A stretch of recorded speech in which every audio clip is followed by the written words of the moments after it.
कल हमने देखा hot medicines of summer diarrhoea chart. Hot medicines को हम अच्छे से समझ चुके हैं, तो आज उसके आगे बढ़ने की कोशिश करेंगे। Good morning friends, and please आपको अगर अच्छा लगा like comment share and please subscribe जरूर कर लें।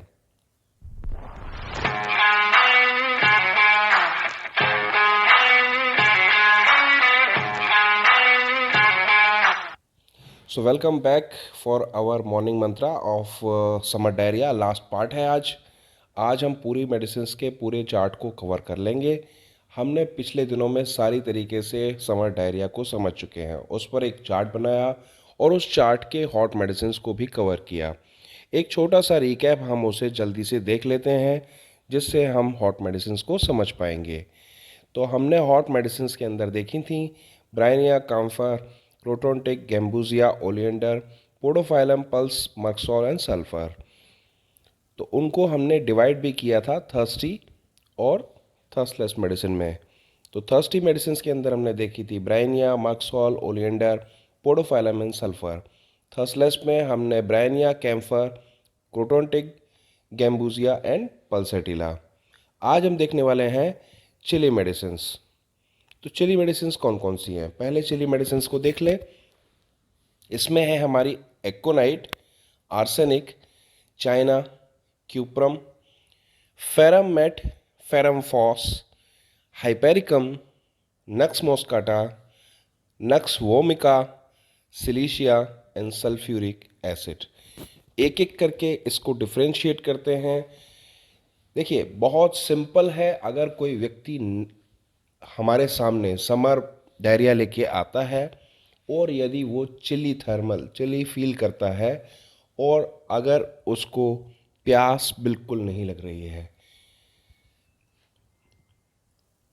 थर्स्टलेस है वो, तो बहुत आसान है हमारे लिए, क्योंकि सारे मेडिसिन थर्स्टी में पड़ी है, सिर्फ एक मेडिसिन को छोड़ के। और वो क्या है? वो है हमारी नक्स मोस्काटा। तो बहुत सिंपल, इसको मैंने थर्स्टलेस से पहले शुरू किया है क्योंकि एक सिंगल मेडिसिन है, जल्दी कवर करना आसान है। तो थर्स्टलेस मेडिसिन है ओनली नक्स मोस्काटा। आपको पेशेंट में सिर्फ 3 चीज़ें कंफर्म करनी है और मेडिसिन निकल के बाहर। क्या क्या? समर डायरिया है, पेशेंट चिली है, पेशेंट थर्स्टलेस है, साथ में स्लीप ओवर पावरिंग है, उठना पसंद नहीं करता, नींद उसको आती रहती है, ड्राइनेस ऑफ माउथ है, टंग चिपक जाती है, टंग इतनी स्टिकी है कि उसकी रूफ से, पैलेट से चिपक जाती है। पेशेंट कई बार बताता है कि टंग अकड़ी हुई महसूस होती है और नींद से भरा रहता है, जल्दी उठ करके एक्टिविटी दिखा नहीं पाता। तो इस सब चीज़ों को अगर वो लेके आता है तो कुछ नहीं सोचना है, नक्स मोस्काटा देना है। अब आ जाते हैं हम थर्स्टी मेडिसिन के ऊपर। हमारी जो थर्स्टी मेडिसिन है, पेशेंट अगर समर डायरिया लेके आया है और उसके अंदर वो चिली फील करता है और थर्स्टी है, तो पहली मेडिसिन जो हमारे दिमाग में आएगी दैट इज़ एकोनाइट। एकोनाइट का दोस्तों सभी को पता है, अगर एकोनाइट का पेशेंट आता है तो फुल ऑफ फियर होता है। उसको बार बार ये डर होता है कि मैं इतनी बार डायरिया जा रहा हूँ, कहीं मेरे साथ कुछ गलत मिस हैपनिंग ना हो जाए, कहीं मुझे ये ना हो जाए। और ज़्यादातर ये डायरियाज फ्राइड से शुरू होते हैं। नो डाउट इन समर हैं, लेकिन कहीं ना कहीं इनके पीछे जो मेन कारण होता है वो फ्राइट होता है। तो जब भी आपको ये फ्राइट वाला कारण मिले समर के अंदर, तो समर में क्या, ये तो एवरग्रीन है, कभी भी मिले तो आपको सबसे पहले दिमाग में आने वाली रेमेडी है एकोनाइट। सेकेंड जो इसके अंदर रेमेडी आती है दैट इज आर्सेनिक। आर्सेनिक के अंदर सबसे पहली चीज़ जो हम हमेशा देखते हैं, पेशेंट एंशियस होता है, हमेशा चिंता घबराहट के साथ आएगा, उसको सिप्स में पानी की प्यास होगी, एक साथ पानी पीना नहीं पसंद करेगा। जैसे ब्रायनिया बहुत सारा पानी एक बार में पी जाता है, लेकिन आर्सेनिक सिप्स में थोड़ा थोड़ा करके पानी पीता है, थोड़ी देर बाद फिर प्यास लगती है, फिर थोड़ा पीता है, थोड़ी देर बाद फिर प्यास लगती है, थोड़ा पीता है। This is arsenic. आर्सेनिक में गर्म चीज़ों की डिज़ायर होती है, वो चाय कॉफ़ी इस तरह की चीज़ें ज़्यादा पसंद करेगा बजाय कोल्ड ड्रिंक के। जैसे पल्सटिला में देखा था हमने कि वो ठंडी चीज़ें पसंद कर रही थी। उसको कोल्ड ड्रिंक चाहिए होती थी। तो यहाँ पर ये चीज़ें नहीं हैं। यहाँ पर आपको मिलेगा कि वो गर्म चीज़ों की डिज़ायर करेगी। तीसरा पॉइंट जो आर्सेनिक के अंदर है, that is it's a group of अवोटा मेडिसिन। अवोटा क्या है? Angry when obliged to answer. जब आप इनसे ज़्यादा क्वेश्चनिंग करते हो तो ये बहुत चिड़चिड़ा जाते हैं, बहुत गुस्से में आ जाते हैं। तो इसके अलावा दूसरी जो मेडिसिन इस ग्रुप में आती है वो नक्स वोमिका है, जो हम आगे देखेंगे। तो ये आर्सेनिक हो गया। तीसरी मेडिसिन हमारे दिमाग में आएगी चाइना। चाइना, जब भी कोई पेशेंट आपके सामने summer diarrhoea, thirsty and chilly आता है तो चाइना देने के लिए आपको तीन चीज़ें सोचनी है। पहली चीज़, उसके अंदर लिथार्जीनेस, वीकनेस आनी चाहिए आफ्टर द रेगुलर डायरियाज। जैसे हमने कैम्फर में देखा था, बिल्कुल पाँव टूट गए, बिल्कुल वो पड़ गया बेड के ऊपर। इतनी लेवल की तो नहीं होगी, लेकिन हाँ, क्योंकि उसके अंदर कोल्डनेस, चिलीनेस नहीं आएगी, बिल्कुल ठंडापन नहीं आएगा शरीर में, लेकिन वो पूरी तरीके से वीक हो चुका होगा। उसके वाइटल फ्लूइड लॉस हो जाने की वजह से उसको कमज़ोरी आ रही होगी। दूसरी चीज़ चाइना में हम देखेंगे, उसकी फ्रूट्स खाने की डिज़ायर होगी, उसको फ्रूट्स पसंद आएंगे। वो कहेगा कि भाई मेरे लिए फ्रूट्स दे दो, और कुछ नहीं खा रहा। तीसरी चीज़ जो आप कंफर्म करेंगे, that is aversion to touch. जब भी आप उसके पेट को टच करना चाहेंगे कि देखें पेट में दर्द तो नहीं है, टेंडरनेस तो नहीं है, डिस्टेंशन तो नहीं है, जैसे ही आप एग्जामिन करने के लिए पेट को या उसको टच करने की कोशिश करेंगे तो वो पीछे हटेगा। This is aversion to touch. ये आपको चाइना में मिलेगा। यहाँ से आप चाइना को अलग कर सकते हैं। उसके बाद फोर्थ मेडिसिन जो आपके दिमाग में आती है, that is cuprum met. Cuprum met के अंदर बहुत आसान है, जैसे मैंने बताया उसके अंदर भी ये वीकनेस फील होगी। आफ्टर 2-3 डायरिया के बाद उसको वीकनेस फील होगी, बट उसकी वीकनेस की एक खासियत है कि वो विद मस्कुलर क्रैम्प आएगा, स्पेशली एब्डोमेन में। एब्डोमिनल मसल्स के अंदर बहुत क्रैम्प आएंगे ड्यूरिंग डायरिया, एंड जैसे ही वो उठ के बाहर की तरफ चलेगा तो काफ मसल्स में, तो काफ मसल, एब्डोमिनल मसल्स के अंदर जो क्रैम्प्स आएंगे वो आपको बहुत आसानी से मिल जाएंगे। एक तो ये ढूंढना है। दूसरा, इसके अंदर कोल्ड ड्रिंक की डिज़ायर होगी, जस्ट लाइक पल्सटीला। ये कहेगा कि मुझे ठंडी चीज़ें दीजिए जिससे कि मैं रिकवर कर सकूं। तो उस टाइम पे इसको डिज़ायर जो होगी वो होगी क्रेविंग फॉर कोल्ड ड्रिंक्स। अब आ जाते हैं फेरम पे। तो जब भी कोई पेशेंट आपके पास समर डायरिया का, चिली पेशेंट विथ थर्स्ट आता है, तो उसके अंदर पहली चीज़ जो देखनी है फेरम ग्रुप को निकालने के लिए, that is plethora. Redness of face, चेहरा लाल चमकेगा, कमज़ोर फील अंदर से होगा लेकिन बाहर लालिमा दिख रही होगी, तो नो डाउट ये फेरम ग्रुप का ही है। अब फेरम मेट है या फेरम फॉस, ये दोनों को हम एक साथ लेके चलते हैं। तो अगर इसमें हमें क्लैरिफाई करना है तो फेरम जो है वो मोर स्ट्रॉन्ग होंगे, मोर टॉकेटिव होंगे। वहीं ferrum phos, although phosphorus element है लेकिन वो टिमिड दिखेंगे, वो बहुत स्ट्रांगली, बहुत इस तरीके से बात नहीं करेंगे।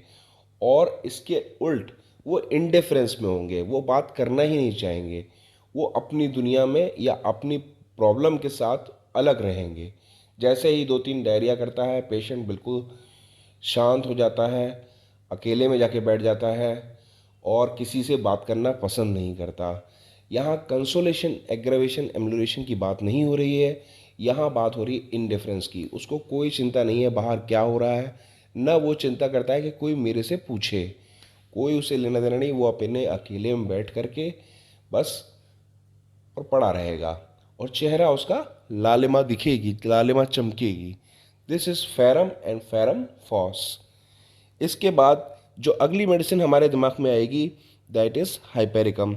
हाइपेरिकम दोस्तों बहुत आसान है उसको समझना।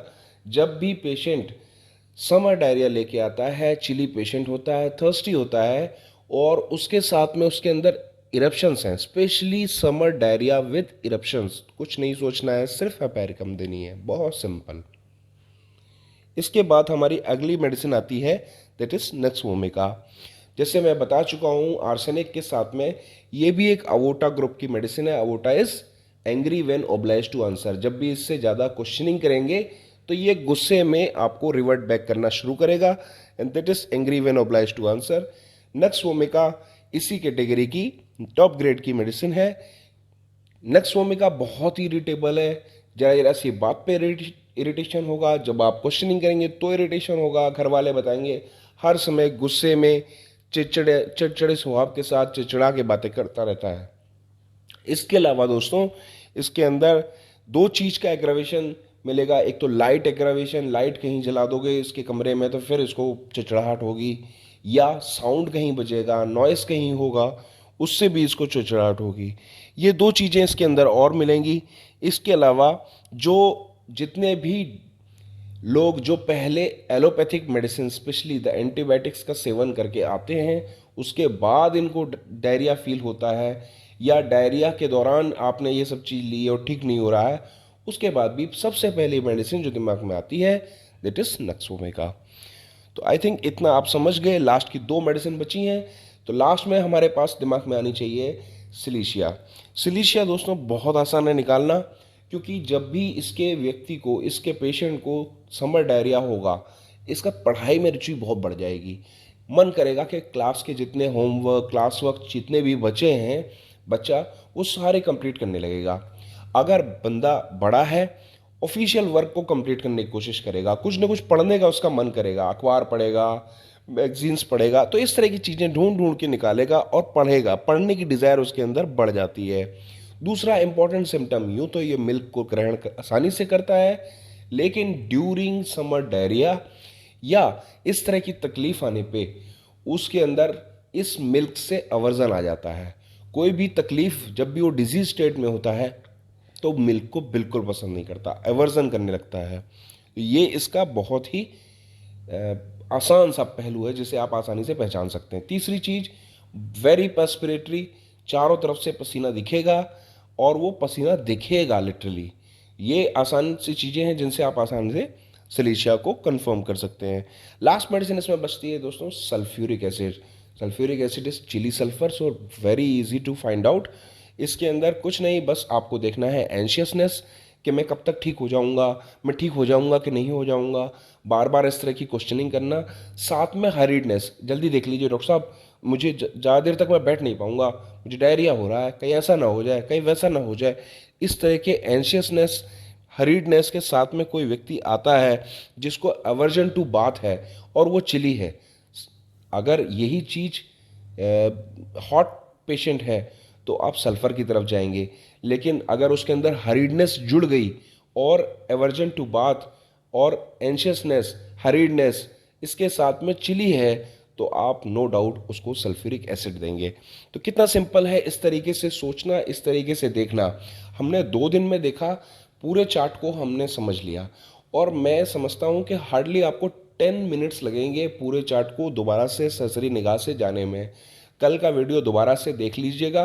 दोनों वीडियो देखने के बाद 20 मिनट्स खर्च करने के बाद आपको ये क्रिस्टल क्लियर हो जाएगा कि समर डायरिया आने के बाद यदि व्यक्ति सामने से आया है तो उसमें सबसे पहले क्या करना है, हॉट और चिली में डिवाइड कर देना है, देन थर्स्टी एंड थर्स्टलेस में, और फिर मैंने जो कैरेक्टरिस्टिक पॉइंट बताए हैं उन्हें अप्लाई करना है, एंड मेडिसिन आपके सामने होगी। बहुत सिंपल सा स्टेप, 3 स्टेप के अंदर मेडिसिन फाइंड आउट। आशा करता हूँ आपको ये पसंद आया होगा, और यदि अगर पसंद आया तो प्लीज़, मैं बार बार यही बात बोलता हूँ, लोगों तक पहुँचाएँ। और हमारे साथ इस वीडियो में लास्ट तक बने रहने के लिए बहुत बहुत धन्यवाद। मिलते हैं कल एक नई जानकारी के साथ, नए दिन के साथ। तब तक के लिए आप सभी का दिन शुभ और मंगलमय हो। Bye bye.